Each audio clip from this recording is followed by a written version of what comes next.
जय माता दी। प्रेम से बोलिए संतोषी माता की जय। आज शुक्रवार के दिन आप सुनिए संतोषी माता की व्रत कथा। एक बुढ़िया थी और उसके 7 बेटे थे। 6 बेटे कमाने वाले थे और एक बेटा निकम्मा था। बुढ़िया माँ 6 पुत्रों की रसोई बनाती, भोजन कराती और पीछे से जो कुछ भी बचता वह 7वें पुत्र को दे देती। परंतु वह बड़ा भोला भाला था, मन में कुछ विचार नहीं करता था। एक दिन वह अपनी बहू से बोला, देखो मेरी माता का मुझ पर कितना प्रेम है। वह बोली, क्यों नहीं सबका झूठा बचा हुआ तुमको खिलाती है। वह बोला, ऐसा भी हो सकता है क्या? मैं जब तक अपनी आंखों से ना देखूं मान नहीं सकता। बहू ने हंसकर कहा, देख लोगे तब तो मानोगे। कुछ दिन बाद बड़ा त्योहार आया। घर में 7 प्रकार के भोजन और चूरमा के लड्डू बने। वह जांचने को सर के दर्द का बहाना बनाकर पतला कपड़ा सिर पर ओढ़कर रसोई घर में सो गया और कपड़े में से सब देखता रहा। 6 भाई आए, भोजन करने लगे। उसने देखा माँ ने उनके लिए सुंदर सुंदर आसन बिछाए हैं, 7 प्रकार की रसोई परोसी गई है। वह आग्रह करके जिमाती रही और वह देखता रहा। 6 भाई भोजन कर उठे तब माँ ने उनकी झूठी थालियों में से लड्डुओं के टुकड़ों को उठाया और एक लड्डू बनाया। जूठन साफ करके बुढ़िया माँ ने पुकारा, उठ बेटा, 6 भाई भोजन कर गए, अब तू ही बाकी है बेटा, उठ जा और तू कब खाएगा। वह कहने लगा, माँ मुझे भोजन नहीं करना, मैं परदेश को जा रहा हूँ। माता ने कहा, कल जाता तो आज ही जा। वह बोला, हाँ हाँ आज ही जा रहा हूँ। यह कहकर वह घर से निकल गया। चलते समय उसे बहू की याद आई। वह गौशाला में कंडे थाप रही थी। वह उसे जाकर बोला कि मेरे पास तो कुछ नहीं है, यह अंगूठी है, सो ले लो और मुझे अपनी कुछ निशानी दे दो। वह बोली, मेरे पास क्या है? यह गोबर भरा थाप है। यह कहकर उसने पीठ में गोबर के हाथ की थाप मार दी और वह चल दिया। चलते चलते दूर देश में पहुंचा। वहां एक साहूकार की दुकान थी। वहां जाकर बोला, भाई मुझे नौकरी पर रख लो। साहूकार को नौकर की जरूरत थी। साहूकार उससे बोला, तू नौकरी पर रह जा। लड़के ने पूछा, तनख्वाह क्या रहेगी? साहूकार ने कहा, काम देखकर दाम मिलेंगे। साहूकार की नौकरी मिल गई। वह सवेरे 6 बजे से रात्रि 12 बजे तक नौकरी करने लगा। कुछ दिनों में दुकान का लेन देन, हिसाब किताब, ग्राहकों को माल बेचना, सारा काम करने लगा। साहूकार के 7-8 नौकर थे। वे सब चक्कर खाने लगे कि यह नया नौकर बहुत होशियार बन गया है। सेठ ने भी काम देखा और 3 महीने के अंदर ही उसे मुनाफे का साझेदार बना लिया। भारत वर्ष में वह नामी सेठ बन गया और मालिक सारा कारोबार उस पर छोड़कर बाहर चला गया। अब बहू पर क्या बीती वह सुनो। सास ससुर उसे दुख देने लगे। सारी गृहस्थी का काम करा के उसे लकड़ी लेने जंगल में भेजते। इस बीच घर के रोटियों के आटों से भी जो भूसी निकलती उसकी रोटी बनाकर रख दी जाती और फूटे नारियल की नरेली में पानी। इस तरह दिन बीतते रहे। एक दिन वह लकड़ी लेने जा रही थी कि रास्ते में बहुत सी स्त्रियां संतोषी माता का व्रत करती दिखाई दी। वहां यह खड़ी होकर कहने लगी, बहनों यह तुम किस देवता का व्रत करती हो और इसके करने से क्या फल मिलता है? इस व्रत के करने की क्या विधि है? यदि तुम अपने इस व्रत का विधान मुझे समझाकर कहोगी तो मैं तुम्हारा बड़ा एहसान मानूंगी। तब उनमें से एक स्त्री बोली, सुनो, यह संतोषी माता का व्रत है। इसके करने से निर्धनता दरिद्रता का नाश होता है, लक्ष्मी आती है और मन की चिंताएं दूर होती है। घर में सुख होने से मन को प्रसन्नता और शांति मिलती है। निपुत्री को पुत्र मिलता है। प्रीतम बाहर गया हो तो शीघ्र आता है। कुमारी कन्या को मनपसंद वर मिलता है। राजद्वार में बहुत दिनों से मुकदमा चलता हो तो वह भी खत्म हो जाता है। कलह कलेश की निवृत्ति होती है। सुख शांति हो, घर में धन जमा हो, पैसा जायदाद का लाभ हो और भी मन में जो कुछ कामना हो वह सब इस संतोषी माता की कृपा से पूरी होती है। स्त्री कहने लगी, सवा आने का गुड़ चना लेना, इच्छा हो तो सवा आने का लेना या 1 रुपए का भी सहूलियत के अनुसार ही लेना। बिना परेशानी श्रद्धा और प्रेम से जितना भी बन सके सवैया लेना। पैसे से सवा आने और इससे ज्यादा शक्ति और भक्ति के अनुसार ले लेना। हर शुक्रवार को निराहार रहकर कथा कहना और सुनना। इसके बीच का क्रम टूटे नहीं, लगातार नियम पालन करते रहना। सुनने वाला कोई ना मिले तो घी का दीपक जलाकर उसके आगे जल के पात्र को रखकर कथा कहना, परंतु नियम ना टूटे। जब तक कार्य सिद्ध ना हो नियम पालन करते रहना और कार्य सिद्ध हो जाने पर व्रत का उद्यापन करना। 3 मास में माता फल पूरा करती है। यदि किसी के खोटे ग्रह हो तो भी माता 1 वर्ष में अवश्य कार्य सिद्ध करती है। कार्य सिद्ध होने पर ही उद्यापन करना चाहिए, बीच में नहीं करना चाहिए। उद्यापन में आई शेर आटे का खाजा तथा इसी अनुसार से खीर तथा चने का साग बनाना। 8 लड़कों को भोजन कराना। जहां तक मिले देवर जेठ भाई बंधु कुटुंब के लड़के लेना। न मिले तो रिश्तेदारों और पड़ोसियों के लड़के बुलाना। उन्हें भोजन कराकर यथाशक्ति दक्षिणा देना और माता का नियम पूरा करना। उस दिन घर में कोई खटाई नहीं बनाना। यह सब सुनकर बुढ़िया की बहू वहां से चल दी। रास्ते में लकड़ी के बोझ को बेचकर और उन पैसों से गुड़ चना लेकर माता के व्रत की तैयारी करने लगी। आगे चली और सामने मंदिर था। यह सुनकर माता के मंदिर में जाकर माता के चरणों में लौटने लगी। इसके बाद वह माँ से विनती करने लगी, हे माँ, मैं निपट मूर्ख हूँ, व्रत के नियम कुछ नहीं जानती हूँ, मैं बहुत दुखी हूँ। हे माता जग जननी, मेरा दुख दूर करो, मैं आपकी शरण में हूँ। माता को दया आई। एक शुक्रवार बीता कि दूसरे शुक्रवार को ही इसके पति का पत्र आया और तीसरे को उसका भेजा हुआ पैसा भी आ पहुंचा।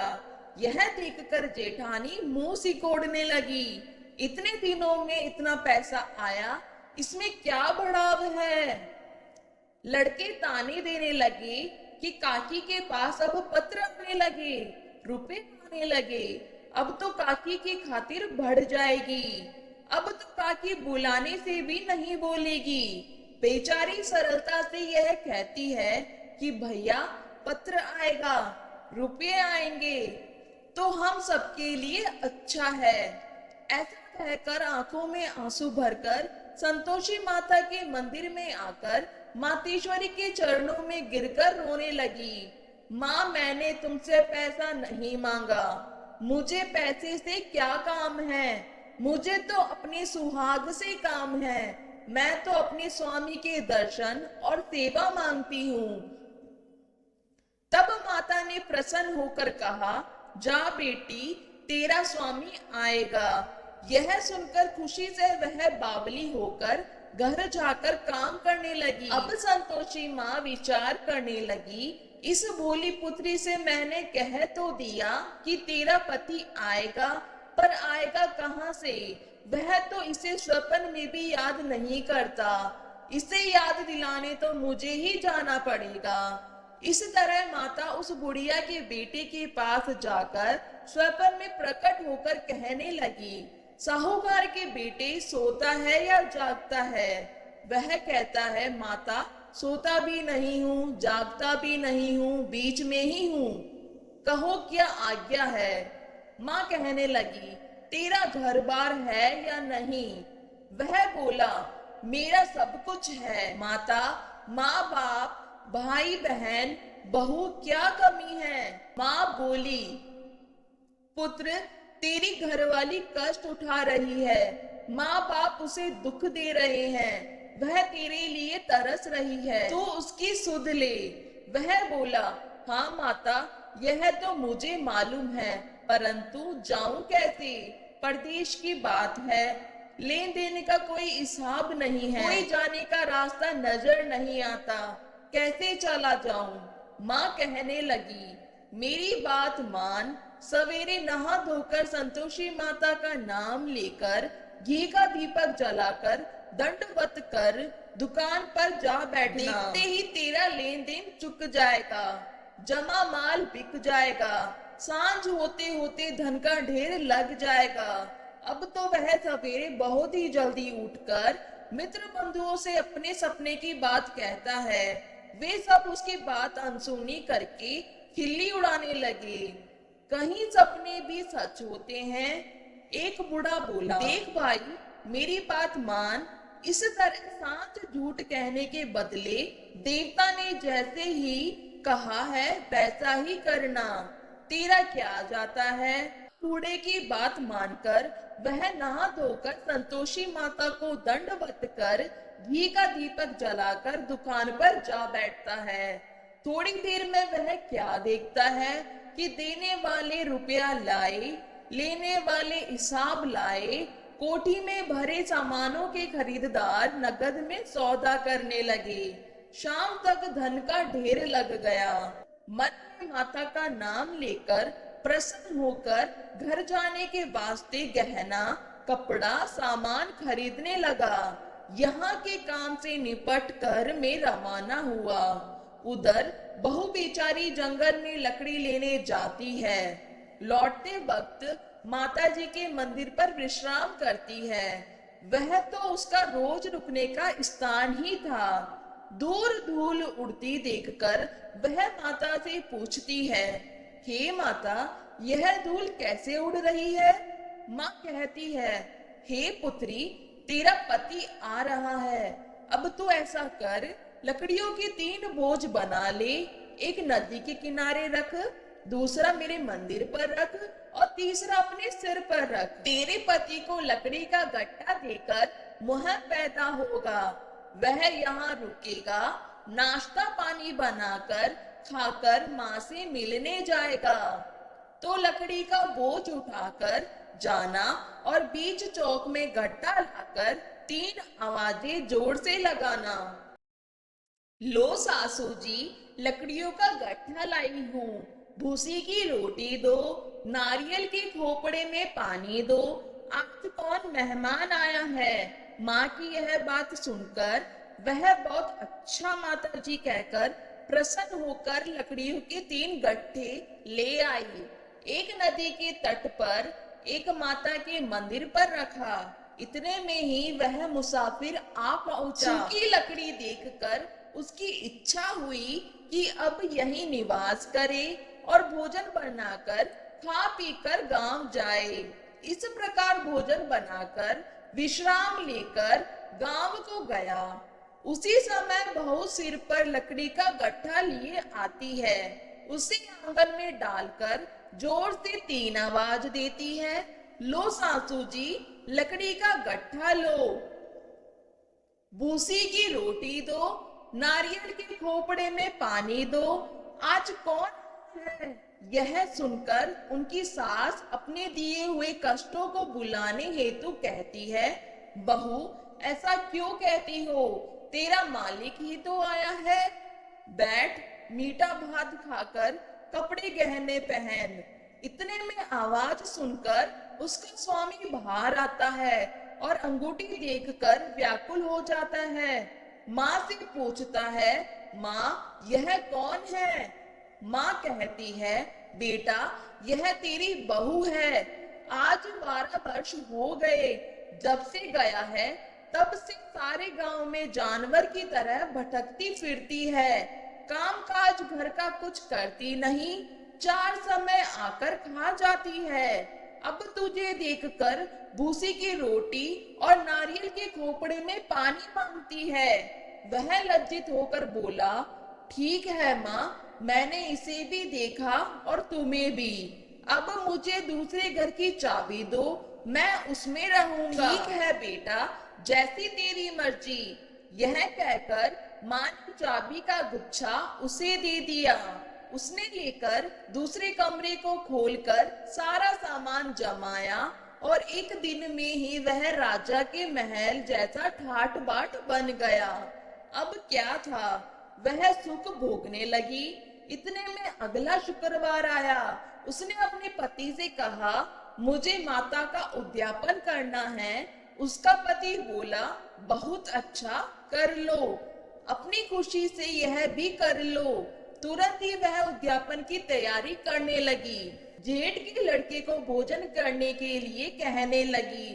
उसने मंजूर किया, परंतु पीछे जेठानी अपने बच्चों को सिखाती है, देखो भोजन के समय सब लोग खटाई मांगना, जिससे इसका उद्यापन पूरा ना हो सके।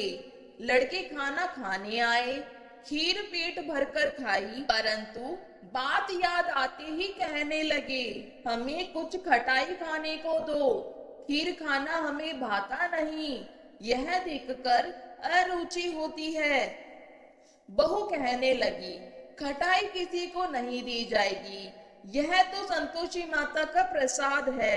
लड़के उठकर खड़े हुए और बोले, पैसे लाओ। भोली बहू कुछ जानती नहीं थी, सो उन्हें पैसे दे दिए। लड़के उसी समय उठकर इमली लेकर खाने लगे।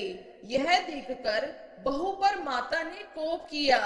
राजा के दूत उसके पति को पकड़कर ले गए और जेठ जेठानी मनमाने खोटे वचन कहने लगे।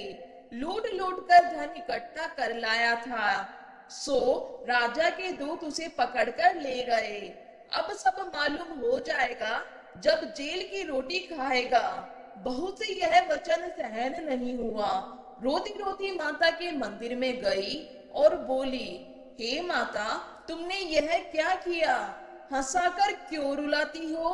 माता बोली, पुत्री, तूने उद्यापन करके मेरा व्रत भंग किया, इतनी जल्दी सब बातें भुला दी।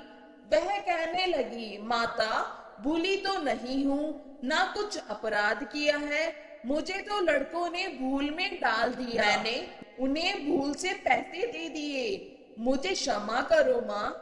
माँ बोली, ऐसी भी कई भूल होती है। वह बोली, माँ मुझे माफ कर दो, मैं फिर तुम्हारा अध्यापन करूंगी। माँ बोली, अब भूल मत करना।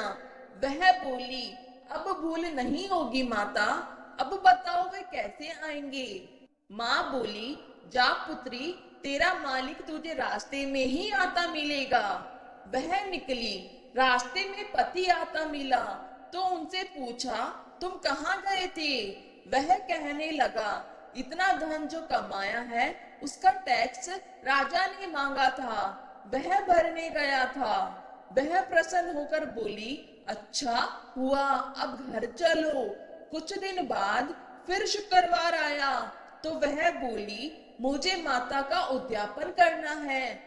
पति ने कहा, कर लो। वह फिर जेठ के लड़कों से भोजन को कहने लगी तो जेठानी ने एक दो बातें सुनाई और लड़के सिखा दिए कि तुम पहले ही खटाई मांग लेना। लड़के कहने लगे कि हमें खीर खाना नहीं भाता, कुछ खटाई खाने को दो।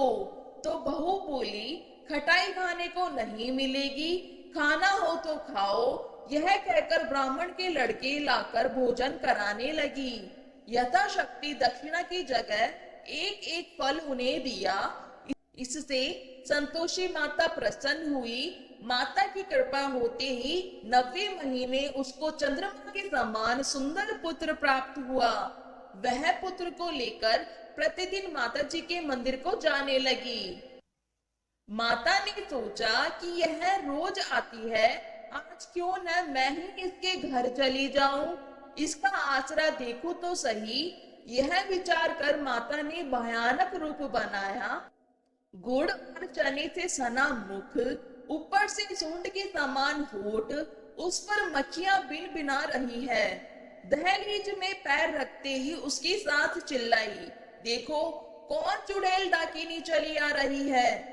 लड़कों, इसे भगाओ नहीं तो किसी को खा जाएगी। लड़के डरने लगे, चिल्लाकर खिड़की बंद करने लगे। बहू रोशनदान में से देख रही थी। प्रसन्नता से पगली होकर चिल्लाने लगी कि आज मेरी माता मेरे घर आई है। यह कहकर बच्चे को दूध पिलाने से हट जाती है। इतने में सास का क्रोध फूट पड़ा।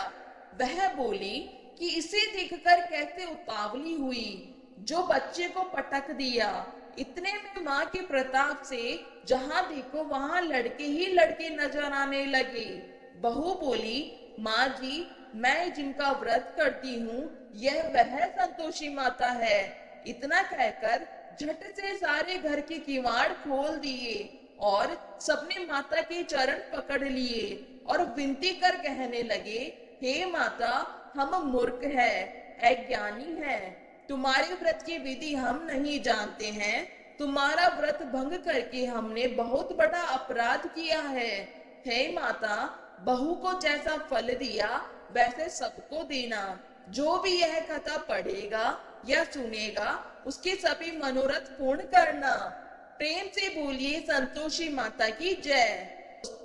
तो भक्तों, यह थी शुक्रवार की संतोषी माता की व्रत कथा। कमेंट सेक्शन में संतोषी माता की जय लिखना ना भूले। संतोषी माता की कृपा आप सभी पर बनी रहेगी। धन्यवाद।